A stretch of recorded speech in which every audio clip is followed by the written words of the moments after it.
안녕하세요. 과학 철학 토론 동아리 갓동아리 10선비입니다. 저희 갓동아리 10선비는 토론 글쓰기를 전문적으로 진행하는 동아리이고 자유롭게 자신의 생각을 공유하는 동아리입니다. 활동 개요로는 토론과 글쓰기를 베이스로 하고 책 소개 그리고 창의적 솔루션이 그 주를 이루고 있습니다. 그럼 지금부터 영재고에 대한 의문점 해결이라는 주제로 오픈 사설을 한번 진행해 보겠습니다. 안녕하세요. 저희는 대학생만 알고 있는 영재학교 소개 혹은 영재학교에 대한 질문 풀기에 대해 얘기를 할 킬선비입니다. 진행을 위해서 여기 질문을 해주실 선배님 한 분과 답변을 해주실 영재학교 재학생 여러분을 모셨어요. 이제 시작하겠습니다.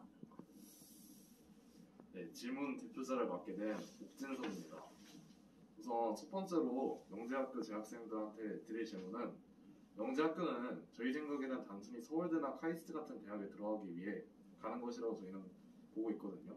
이에 대해서 어떻게 생각하시는지 의견 알려주시면 좋을 것 같습니다. 영재학교는 고등학교가 아니기 때문에 기존 일반 고등학교의 커리큘럼을 따를 필요가 없습니다. 세종과학에서 영재학교와 같은 모든 영재학교는 그 고유의 커리큘럼을 가지고 있고 이는 대학 입시와의 거리가 멉니다. 네, 다음 질문을 받아볼까요? 자, 다음 질문입니다. 영재고에 입학하려면 선행학습이 많이 필요하고 수학 경시대회도 나가야 하고 입시 전문 대비 학원을 어릴 때부터 다녀야만 한다는 소문이 있는데 이것이 사실인지 궁금합니다. 입학하는 친구들 중에 수도권 출신 친구들이 많고 오랫동안 학원을 다닌 친구들도 있는 건 사실입니다. 하지만 이것이 영재고 입학의 필수 요건은 아닙니다. 수학 경시대회에서 상을 타기는커녕 근처도 안 가본 친구들도 있고 중학교 2학년 말에야 영재고 입학을 진지하게 생각해본 친구도 있습니다. 또는 괴담처럼 초등학교 때 고등학교 과정을 공부해야 한다는 소문은 딱히 사실이 아니고 그럴 필요도 없습니다. 실제로 저희 기수의 경우에는 입학시험의 과학 문제는 학교 수업만 들어도 해결할 수 있는 경우가 대부분이었습니다. 재학생으로서 말하자면 사람 바이 사람이라는 말이 가장 맞고 수학을 정말 좋아하고 영재라는 이름에 걸맞는 재능이 있는 사람은 어떻게든 합격을 합니다. 답변 잘 들었습니다. 혹시 다음번 질문이 있으신가요? 네, 다음 질문입니다. 영재학교에서는 학생 연구활동을 통해 학생들이 연구를 하고 보고서, 논문을 쓰는 것으로 알고 있습니다. 이러한 연구활동을 학생들이 얼마나 진지하게 받아들이는지, 과연 꼭 필요한 활동인지 궁금합니다. 연구활동은 앞으로 연구자가 되어 연구활동을 할 영재고 학생들이 미리 연구를 하는 방법이라든지 연구윤리, 연구자로서의 책임감 등 연구자가 되기 위해서 꼭 필요한 역량들을 길러내는 활동입니다.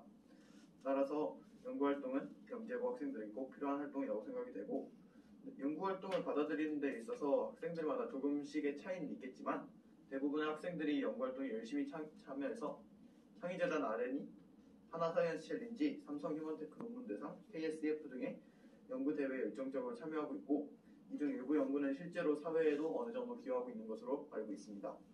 그렇군요. 또 다른 질문도 있으십니까? 다음 질문입니다.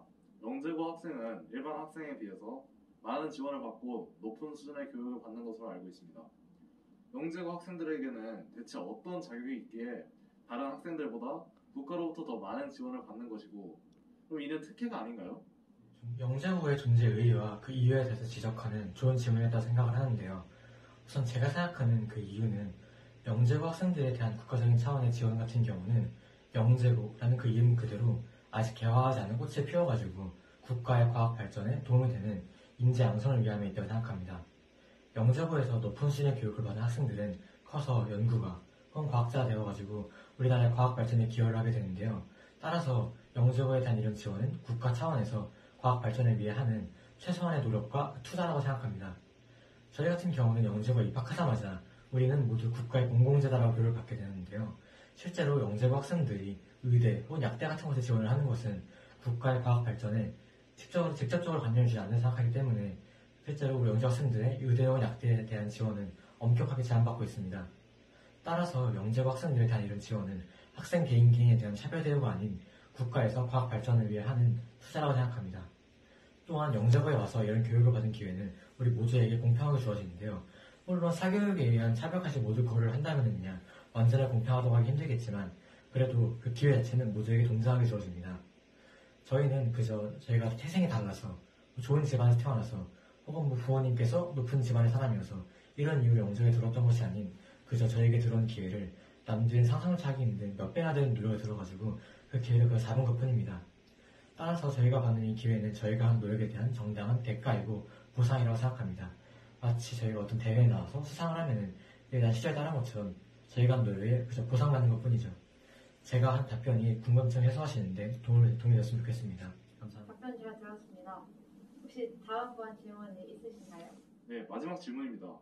영재학교 학생들은 무조건 기숙사 생활을 한다는데요. 기간은 몇 주에 한 번씩 하며 영재학교에서 기숙사 생활을 통해 얻을 수 있는 장점은 무엇이 있나요? 영재학교마다 몇 주씩 기숙사에 있는지는 다른데요. 저희 학교 같은 경우에는 약 4주에 한 번씩 귀가를 합니다. 귀가를 몇 번 안 하는 만큼 귀가를 안 하는 주에는 그 주말에 외출이나 외박 신청을 할 수 있도록 되어 있습니다. 그리고 귀가를 안 하는 주말에는 대부분 학생들은 자신에게 맞는 필요한 공부를 하거나 휴식을 취하면서 그 다음 주를 준비를 합니다. 그리고 기숙사 생활을 통해 학생들은 이동 시간을 줄여가면서 편리하게 공부를 할 수 있고 그리고 학교 친구들과 더 많은 시간을 보내다 보니 더 빨리 친해질 수 있어 학습이나 이런 다른 면에서 많은 도움을 받을 수 있다는 장점이 존재합니다. 네, 영재고에 대해 궁금하셨던 점들이 많이 풀리셨으면 좋겠습니다. 지금까지 영재고에 대해 여러 가지 말해본 13비였습니다.